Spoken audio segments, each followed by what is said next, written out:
Yeah, for us, we just, we're trying to stay the course. We're playing well right now. A lot of guys playing at a high level.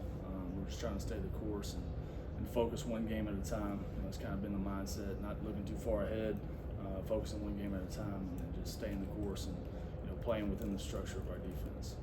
Is that becoming more of a challenge, though, for you because of the fact of what they've done and where they put themselves in this position in terms of the ACC race?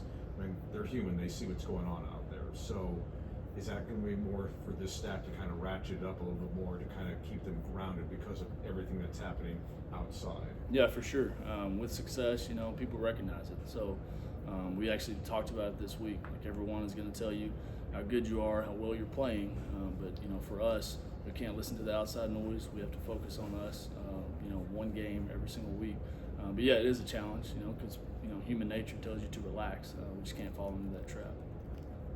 I think we talked a lot preseason about Isaiah's growth and him kind of being ready to take a big step in this defense. And a game like Pitt, you kind of really see how much he can impact the game. What has been your perspective on how he's played this year? Yeah, he's playing well. I think I told you early on, his biggest challenge was playing the run game, putting some weight on, which he's done really good in both areas. Against Pitt, he came in, I think, the second drive and had the big sack, a couple of quarterback pressures. So he's playing really well. So I'm proud of him and what he's done. He's really in the rotation as well with all those guys. They're playing good. But like I said, just got to stay the course and treat one game as its own. So.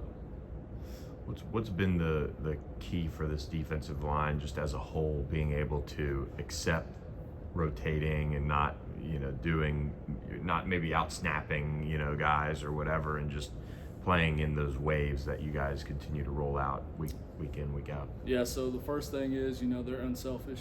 They realize the team is bigger than them. And then the second thing is, they realize as a defensive lineman, you can't play 60, 70 snaps a game. That's not ideal. You're not going to be the best version of yourself if you're having to do that. So they understand the why, why we're doing it, keep them fresh. And, 100% guy is a lot better than a guy going at 60. So they understand that, they embrace it, and they put the team first. What kind of advantage does that create, though, Sam? Because you can put different groups of four out there. You can mix and match these guys regardless of down, distance, position on the field. What does that mean, though, for this front to be able to do that, to have that kind of flexibility? Yeah, it's a really big advantage because there's really not a drop-off with our guys. If we put one guy in, we don't expect that guy to play any worse than the next guy. And you can kind of plug and play. If a guy's a better speed rusher, line him up on this guy. If a guy's a better power rusher, line him up on this guy. If a guy, is better blitzing at depth, you can even put a bandit, as a linebacker and kind of plug and play in that world. But it's a huge advantage for us.